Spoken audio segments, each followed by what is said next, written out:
Hello Sparkle Squad. So this is Monica's entry into my friend Terry at the Tapping Flamingos collab for May 2022, and her collab is a different theme every month for Be Creative hashtag, and this month will be for May Flowers. I had already created my ring, but this is what I'm going to enter into her month of May for May Flowers. So Be Creative, May Flowers.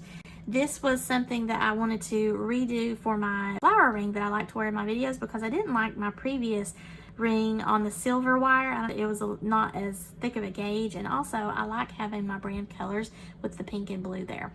And that mimics the ring that I purchased from a Etsy creator with my little stargazer lily on there. Now I have got some of this artistic wire in the fuchsia pink color here in the 18 gauge, and that's going to be really thick and allow me to have a nice base, just like the ring that I've got on. Now this is a sterling silver wire, so it's a lot harder than this artistic wire. This is just a craft wire here, and it's a silver plated, and it's got the beautiful pink coating on it. If you look inside it, it has like a copper center, I believe. So this is something that is going to be a little bit more malleable. Of course, I'm going to be using this little polymer clay flower again.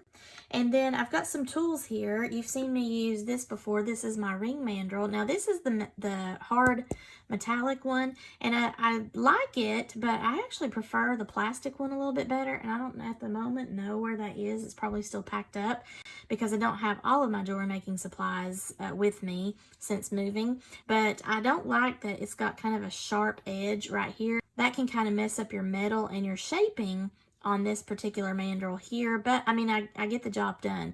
Then I've got a ring sizer here with all the different little sizes, and depends on which finger you want to try to make yourself a ring for. It's got all the sizes here. Now there are some that's got like tons of sizes.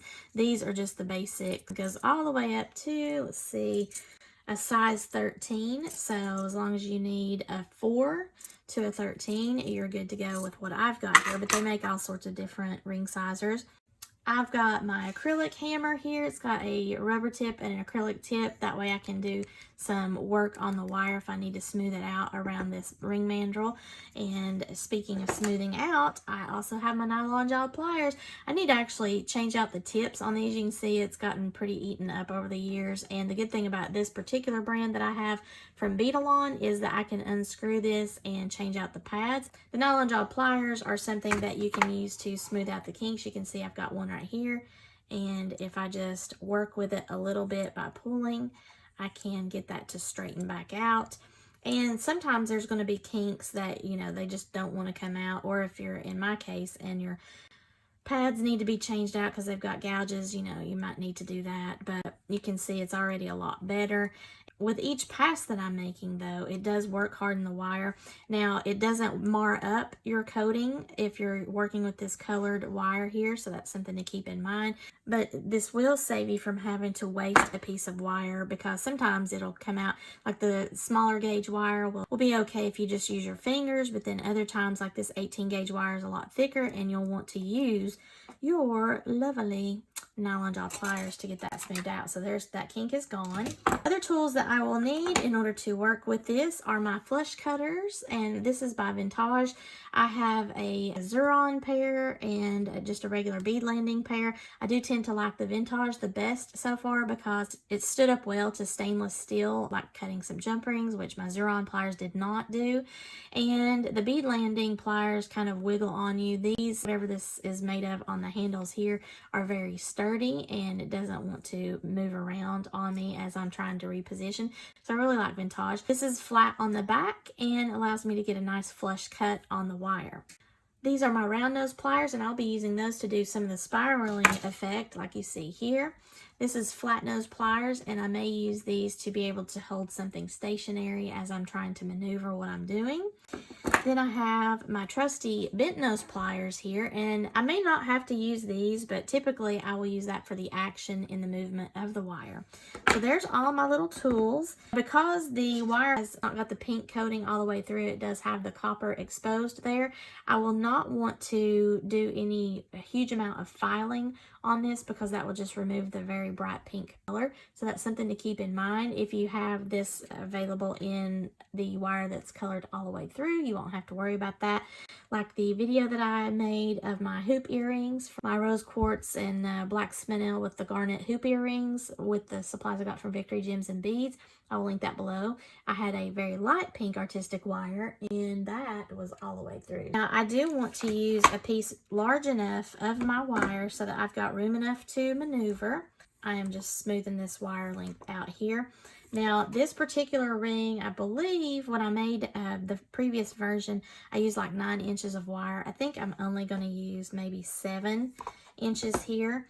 And I've got my measurement over here on my Create Room mat that goes with my dream box. So I'm going to measure that out at 7 inches and cut that off with my flush cutter. Now, I want to be sure that this wire is going to go through my flower. And it does. That's the first thing you want to double check. We're going to use this ring as a guide. So I'm going to take this off. You notice that the shorter end is a spiral, just a single spiral facing down. Now this, I've got an 18 gauge wire here, but now this ring, I believe, is probably a 16 gauge because it is a lot thicker. This may actually be a 14 gauge. The creator of this ring actually used some polymer clay to go around the back of this so that it's really securely molded to that flower and there's no kind of movement as you wear the ring. This is not the case for me. I'm just using a pre-made polymer clay bead, and I'm going to probably pop some glue in there. I want to go ahead and make my first spiral. So this is where it comes in handy to have your round nose pliers. These are my Xuron pliers. I'm going to come over here on the very tip of this wire. I'm going to be about 1/4 of an inch down is how I usually do it. I try to just feel to be sure I don't have anything poking out and above. I'm going to turn this away from myself and just reposition. Try to be at the same spot on my pliers. I'm going to continue, and then I have now made a loop. It's just kind of like a crooked P. When I put my flower on, I want to see how that's going to look, kind of similar to what's going on there. Now, because this flower is so much smaller, I might actually go ahead and do a little bit more of a spiral effect. So I'm going to come over here with my lovely nylon jawed pliers, and it depends on how you're comfortable in working with wire. If you want to have the spiraling going to the left, or if you want to kind of pull it towards yourself.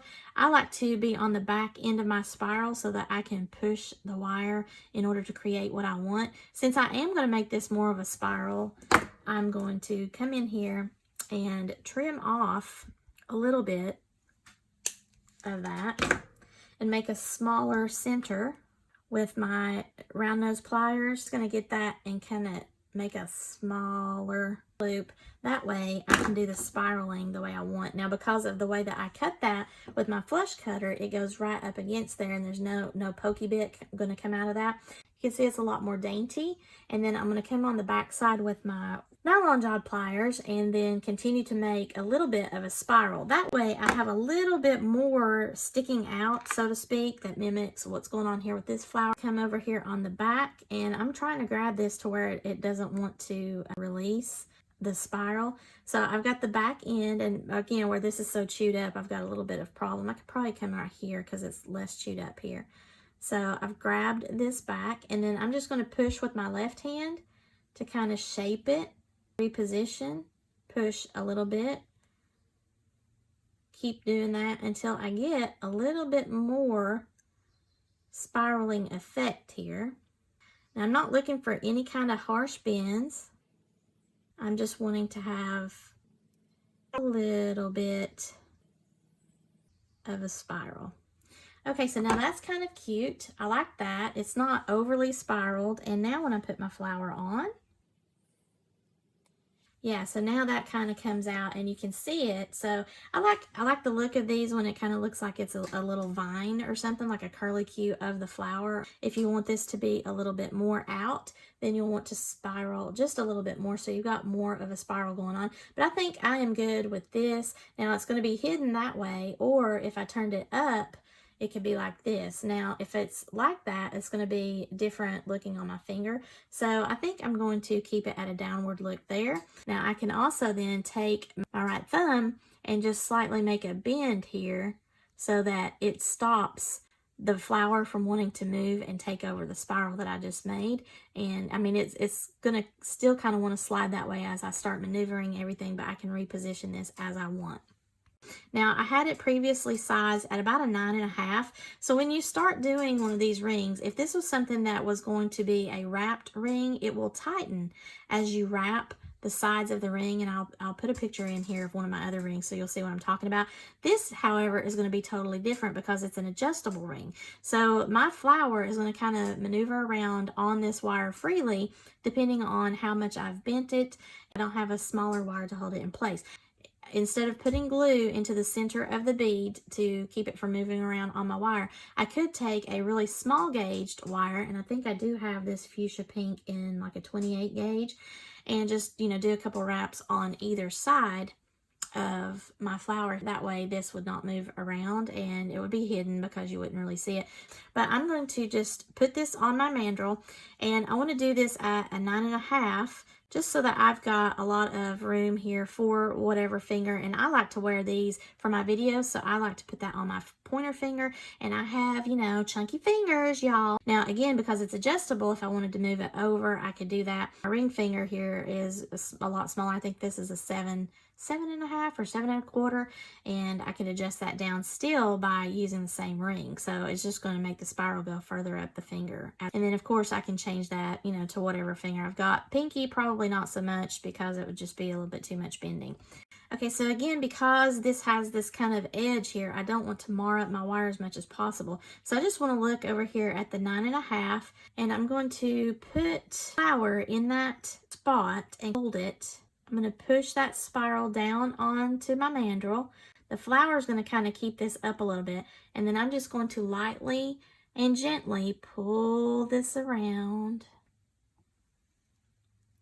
and around. Move my thumb just a little bit so that I can continue to pull this around. Now, I do have a little bit of a kink like I did before in my previous ring, and I believe that's just because of this flower here, because I have to pull it around to where it's got a little bit more movement. Now, something I could do is put some seed beads around there if I wanted to dress this up. I just wanted this to be a simple ring. This is what we've got so far. Now, with the rest of the wire, I want to be able to create a spiral in an upward way.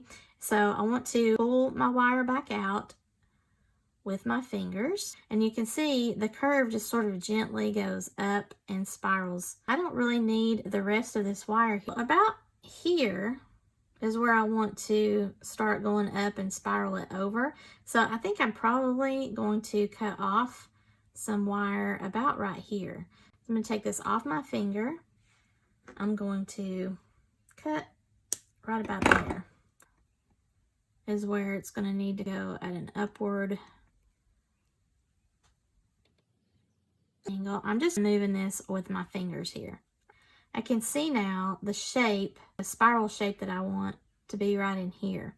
So I'm going to have to start rolling. So I think I can cut off probably this much of the wire at that spot, and I'm going to just take my flesh cutters to do that. Now I need my round nose pliers again. Now this one I'm going to curl up and over like to my right. So I'm going to be turning it a different direction. Again, I want to be right here on the edge so that I don't have any big pokey bit. I'm going to start to turn away from myself. Reposition my pliers, being careful not to mar the color. And now I have a small loop because I want to have a little bit more spiral, just like how I did over here. So I'm sort of underneath my ring. I'm holding it like this with the plier, and then I'm going to just push, and you got to get a good grip. It depends on how much of a tight spiral you want. Slowly take your time. Okay, so let's see how this looks. I'm going to put this on my finger. Okay, I think I mean, if we're going to compare, I think I'm going to turn just a little bit more of a spiral on that. Now, I don't want to get violent with how I pull this apart, but since I'm getting close to my bead, I'm running out of room in how I want to do my spiral, because I want to come in just a little bit more. I need to be inside my ring and have a little bit space away from my flower bead. So I'm on the outside of this. I want to just push this a little bit. This is where these kind of rings are really neat, because you can still do this free form with your finger, depending on, you know, which finger you're going to wear it on. I've currently got it over here. This is the one I typically wear my blue flower on. I like how that's sitting on, as far as how it did on this finger versus this finger. So I like the look of that. I'm going to pull this up just a little bit. And I like where my flower is sitting. I like how I can see both spirals. I like that this is a little bit more spiraled than the other ring. So I'm going to just take this back off now. And so I don't have to worry about my flower moving around. I've got to make some decisions. I either can take a smaller gauge wire, wrap on either side of the flower so that it kind of tacks it into place. Now, because of it being a wire and having to wrap and everything, I might still have an issue with this wanting to move. So I think what I'm going to do is take a small piece of wire, and you see I've got that hole there. I'm going to just feed some glue in there and then let this dry, and that's going to give a little bit more stability. I'm still not going to put this back on this metal ring mandrel because I don't want to take a chance of this moving around and taking off any of my pink color.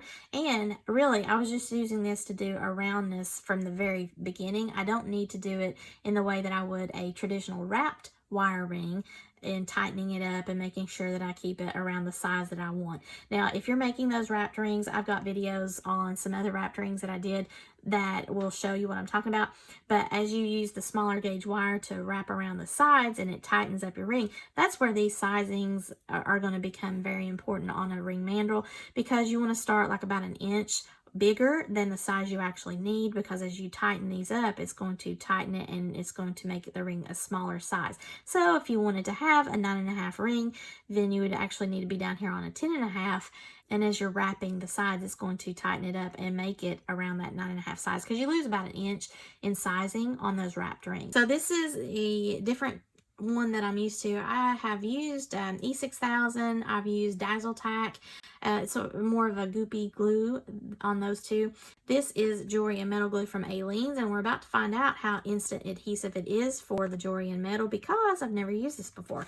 So having said that, I definitely wanted to be on a protected surface because I know what to expect on the other stuff. Now it says Ultra Control Precise Tip, so that's what this is. And I want to, I guess, unscrew it to see what I'm looking at here. I need to then poke it, which is probably, yeah. So this lid has a little pokey bit here, so I'm going to poke it. It just opened the glue for me. I'm going to then put the top back on, and whenever I'm done with the glue, I'm going to be able to screw that down so it'll keep it from drying out. Hopefully, again, I've never used this particular brand for the jewelry and metal glue before, so I don't want to squirt this immediately onto my flower without seeing how this plays out, how it comes out. And I'm just going to tip this over, see what kind of consistency. It's not a watery thin glue. It is like a consistency of the E6000 and the Dazzle Tack. That's good to know. So I can then, I'm holding this down right now so that the vacuum won't keep pulling up more glue. I'm going to use a thinner wire bit, or you could even use a toothpick. I've got this little wire bit right here. I'm going to just put that into some of the glue and try to put that in around this pink wire where I want my flower to stay. Okay, so the vacuum is pulling out more of this glue, and I'm going to just get some of it. I'm going to come over here and try to get some of this down in that hole. I don't know if you can see what I'm doing. I'm just trying to poke some of that glue down on that side, and then I'm going to pull the flower where I want it. And it is stopping the movement, but now I need to get some of that glue, get some of that glue on this side. And it does appear to want to set up pretty quickly, so that's good. I've got a little bit more glue going here on this side. think I am going to just kind of pop that over there. Take this wire. Okay, so Aleene's is pretty awesome there. So I'm going to just take this on this side here that's coming out. I'm going to put that around there. I'm going to put that additional blurb on this side. And it's clear, so we're good to go on that. So then I'm just going to put the lid on this. And I don't want to move anything around or do anything kind of wild or crazy. I am going to put this on my finger. So I want to be sure that the flower is going to be at an upward angle whenever I put this on, so that however this dries, it's going to be nice and secure. But I'm going to just take this off of my finger very gently because I don't want to mess anything up. You can see that, you can just barely see a little bit of the blob of glue on either side. But because I took that wire and was able to force some of that glue down into the hole itself and then move this over some of it, it kind of squished the glue around inside the bead hole. So, I mean, this is going to be really nice and secure, I hope. And we're going to test out the strength of Aleene's as I wear this ring on camera over the next several videos. But right now, I'm going to take this ring off of my holder and I'm going to pop this ring onto it and just let it dry. Alright guys, so that is my little ring project. I have a new pink ring with the blue flower, so that's my brand colors. I've got a flower for both fingers. I've got my beautiful one that I purchased from a sparkly creator. This has only been probably about 5 minutes with the glue drying, so that is it went right on my other finger here. I love the look of that. I don't have to have it pushed all the way down if I don't want to though. And the bead is not moving. It's nice and secure. I'm even touching it with my fingers. It's not moving anywhere. So yay, Aleene's glue. Leave below in the comments, how do you do your rings and things? What's your favorite flower? I have a myriad of flowers that I love, but the Stargazer Lily is my favorite, and that's why it's part of my logo and my branding and everything. So I really appreciate you stopping by, and if you would please check out Terry's channel and her Be Creative Challenge. Again, they change every month. And if you want to see what the other participants are doing, just use the Be Creative May Flowers hashtag for this particular theme in the month of May, and you can find everyone who's participating with Miss Terry. If you like this video, please give me a thumbs up and subscribe to my channel if you've not already done so. Share this with any of your friends that might be interested in this creative challenge or any of my jewelry making or crafty shenanigans that I have going on here at the channel. I would appreciate that so much. And as always, thank you so much for watching and have a sparkle-rific day, y'all. Bye.